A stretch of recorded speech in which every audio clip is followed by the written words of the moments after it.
G'day, it's been 2 days since Red Bull sacked team principal Christian Horner, and since then new and important details have emerged. There is much more in the background that we probably don't know with Red Bull, the mothership and the whole constellation. Looking after drivers, and in my position as team principal of Mercedes, I need to find out, I need to explore what Max is going to do in the next few years, not only next year. The reason that we have assembled so hastily is because of the news that has broken this morning that after 20 years in charge of Red Bull Racing, their long-standing team principal Christian Horner has been sacked with immediate effect. Christian Horner, the man who built Red Bull Racing into one of the most dominant forces Formula One has ever seen, is out. After 2 decades, 124 race wins, and 8 drivers' championships, his reign as team boss is over. But here's the thing, it wasn't a sudden decision made in the heat of the moment. According to new information, Horner's removal was the result of a carefully planned move behind closed doors, and the details suggest this could be the biggest internal shakeup the team has faced since it first joined F1. The timing, the people involved, and the motives behind it all point to something far deeper than just a leadership change.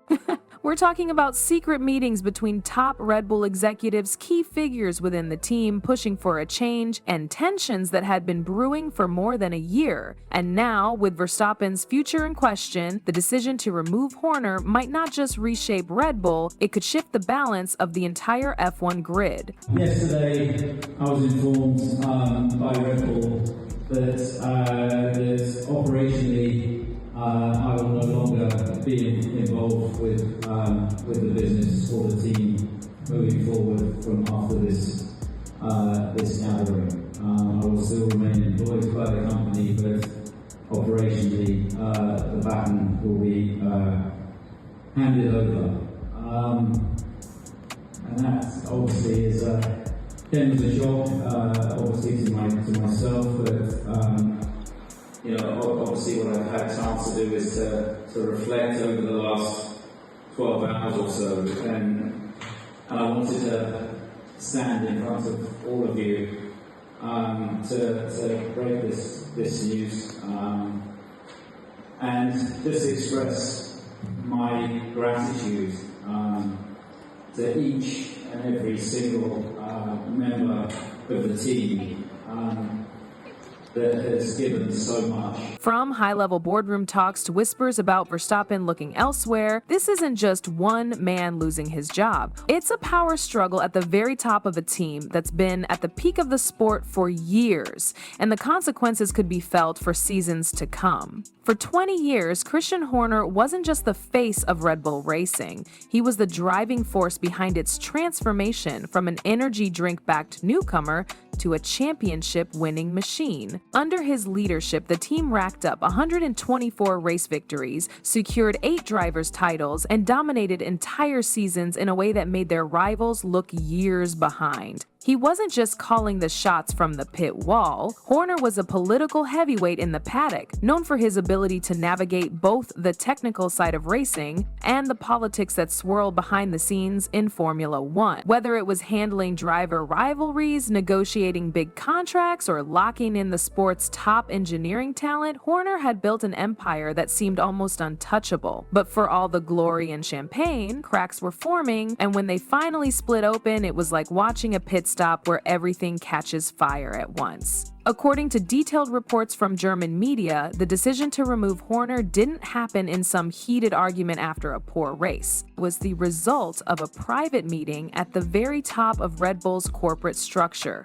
Present at that meeting were Oliver Mintzlaff, the head of Red Bull's global sporting activities, Chalermiovidia, the Thai co-owner of the company, Mark Mateschitz, the son of late founder Dietrich Mateschitz, and longtime Red Bull advisor Helmut Marko. It was here, away from cameras and outside the F1 paddock, that Horner's fate was sealed. The very next day, Horner was called into a meeting with Marko and Mintzlaff, and just like that, 2 decades of leadership came to an abrupt end. No press buildup, no public warning, 1 meeting in, 1 meeting out. This wasn't a bad weekend at the track, this was a coup. Helmut Marko's fingerprints were all over it. For the past year and a half, sources inside the team say tensions between Marko and Horner Horner had been getting worse. The tipping point came in early 2024 when Horner was accused of inappropriate behavior by a female employee. Even though he was cleared after an internal investigation, the incident reportedly deepened the rift between the two men. Marko is said to have viewed the whole situation as damaging to Red Bull's image, and once he reaches that kind of conclusion, history shows he doesn't just move on. And when Helmut Marko makes a move, it's never just about one man, it's about reshaping the entire team. No, because he was coming behind you. I saw, but I cannot let him by every single lap. Not every single lap. He can do attempts, and we don't know where in the middle of the sector if we are quick or not quick or not.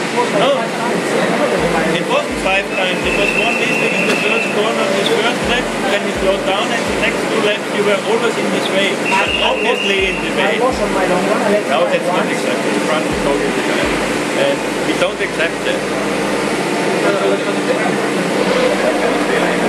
Max Verstappen's position in all this is impossible to ignore. His father, Helmut Verstappen, has been openly critical of Horner's leadership, warning that it was tearing the team apart. Behind the scenes, insiders claim Max's camp had lost confidence in Horner's ability to keep Red Bull competitive both on and off the track. The relationship had reportedly soured to the point where Verstappen was seriously weighing his options, even with a contract running until 2028.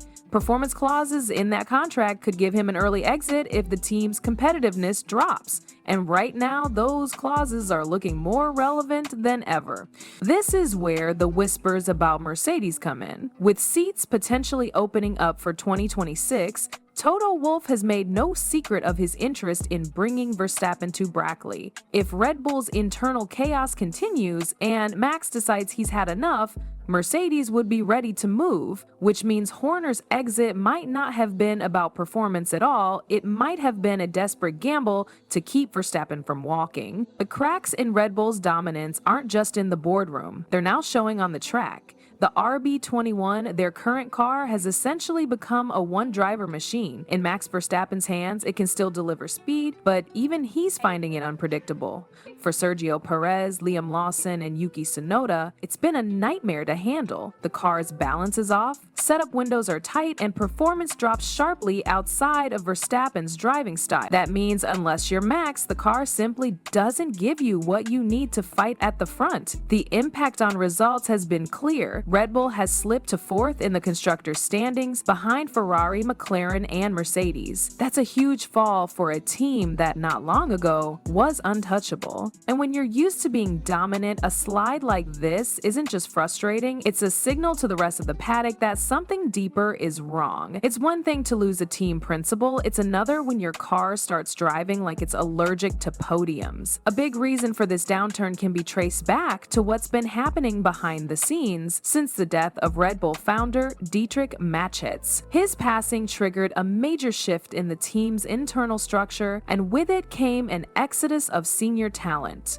Adrian Newey, the design genius behind Red Bull's dominant cars, walked away. Jonathan Wheatley, their experienced sporting director, also left. Technical leaders Rob Marshall, Will Courtney, and Lee Stevenson, all vital in strategy, engineering, and car development, followed out the door.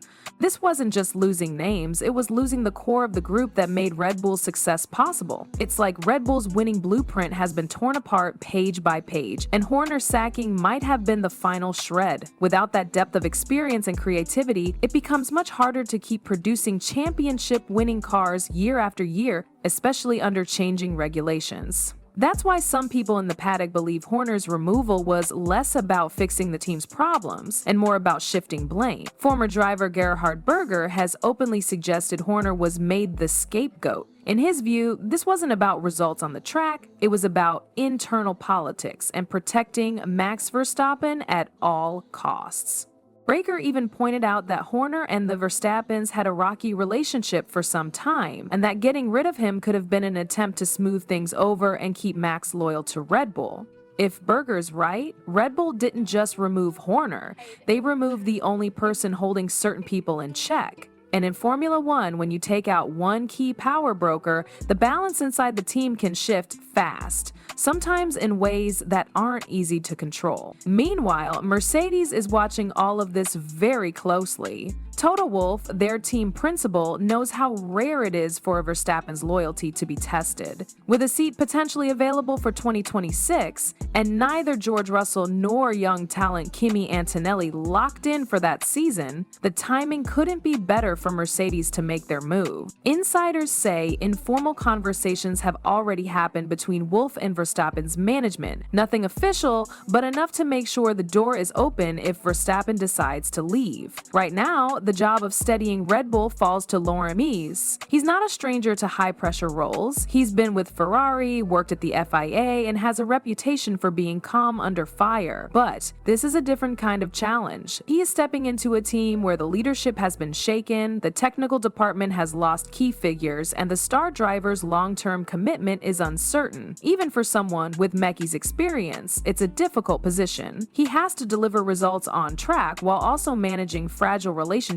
behind the scenes. At the same time, there's another name quietly being discussed in Red Bull's inner circle: Sebastian Vettel. The four-time world champion and former Red Bull Golden Boy has been mentioned by Helmut Marko as a possible future leadership figure. Whether that role would be purely symbolic or involve genuine decision-making power isn't clear, but Vettel's history with the team could make him a valuable public face during a turbulent period. Still, bringing in a legend doesn't solve the deeper issues overnight. Red Bull needs stability, and stability is hard to come by when the pressure is coming from both inside and outside the garage. But can anyone, no matter how respected, calm a storm when the thunder's coming from inside the team? The truth is, the road ahead is full of risks. Max Verstappen is watching everything closely. If he doesn't feel the team is heading in the right direction, the performance clauses in his contract give him options. And those options aren't just theoretical. Mercedes is already preparing for the possibility. If Red Bull slips further in performance, Verstappen could walk, and once that happens, the entire competitive structure of the team would change. On top of that, the exodus of technical and operational talent has slowed Red Bull's ability to respond to problems. In Formula One, you can't afford to stand still, and right now, Red Bull isn't moving forward fast enough to keep the gap to rivals from closing. Ferrari and McLaren are making gains, and Mercedes has proven time and again that they can turn around a car mid-season. The rest of the 2025 season will be critical. Every race result will be scrutinized, every public comment from Verstappen will be interpreted, and every internal move will be watched closely by the competition. One wrong step could make it impossible to hold on to the championship momentum they built over the past decade. This isn't just about keeping a driver happy. It's about proving that the team can function without the leadership structure it relied on for years. Because in Formula One, it's not the fastest car that wins. It's the team that survives the drama long enough to cross the finish line. So was Horner's removal the move Red Bull needed, or the moment they lit the fuse on their own downfall? Drop your thoughts below and subscribe, because this story is far from over.